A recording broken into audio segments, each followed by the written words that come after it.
ეს სინგაპურია, აზიის ერთ-ერთი ყველაზე მდიდარი ქალაქ-სახელმწიფო, რომელიც საქართველოზე თითქმის 100-ჯერ პატარა კუნძულზეა გაშენებული.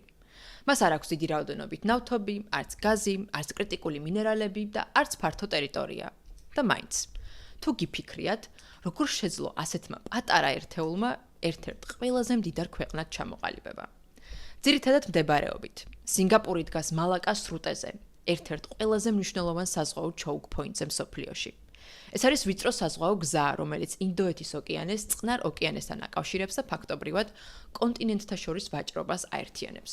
სწორედ აქ გადის მსოფლიო საზღვაო ვაჭრობის დაახლოებით 30-40%, მათ შორის ჩინეთის ნავთობის იმპორტის თითქმის 80%.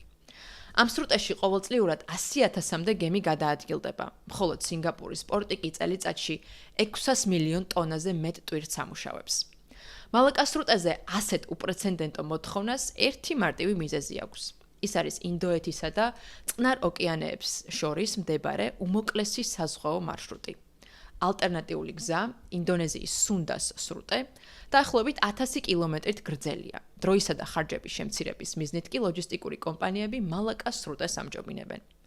ამ კონტექსტში ადვილად გასაგებია სინგაპურისა და შეერთებული შტატების პარტნიორობაც. მიუხედავად იმისა, რომ სინგაპურსა და შეერთებულ შტატებს შორის ოფიციალური თავდაცვის ხელშეკრულება არ არსებობს, სინგაპური წლების განმავლობაში აძლევს ამერიკულ სამხედრო ხომალდებსა და ავიაციას წვდომას საკუთარ პორტებზე, ბაზებსა თუ საჰაერო სივრცეზე. მაგალითად, შეერთებულ შტატებს ჩანგის საზღვაო ბაზაზე განთავსებული ყავს LCS-ის ტიპის მცირე ზომის, სწრაფი და მაღალტექნოლოგიური სამხედრო ხომალდები, რომლებიც სპეციალურად არის შექმნილი ვიწრო საზღვაო გზებისა და სტრატეგიული choke point-ების მონიტორინგისათვის.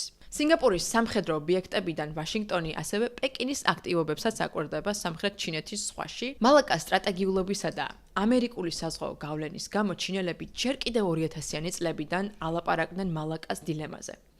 მართალია მალაკას სრუტის ამერიკული ბლოკადა ამ ეტაპზე მხოლოდ თეორია, მაგრამ პეკინისათვის ეჭვიც კი საკმარისია ზომების მისაღებად. მოგიხსენებათ, ჩინეთი ცდილობს გააძლიეროს თავისი გავლენა მთლიანად სამხრეთ ჩინეთის ზღვაში, როგორც ალტერნატიული მარშრუტების შექმნით, ისე სამხედრო და ეკონომიკური წნეხის გაზრდით რეგიონში და აი რატო. თუმცა სანამ ამაზე გადავალთ, შეგახსენებთ, რომ გამოიწეროთ არხი ცნობისთვის, რადგან ჩვენი დამოუკიდებელი ინიციატივა მხოლოდ თქვენი მხარდაჭერით ფუნქციონირებს. ცნობისთვის დაგვიმეგობრდით YouTube-ზე, Instagram-ზე, Facebook-ზე და TikTok-ზე.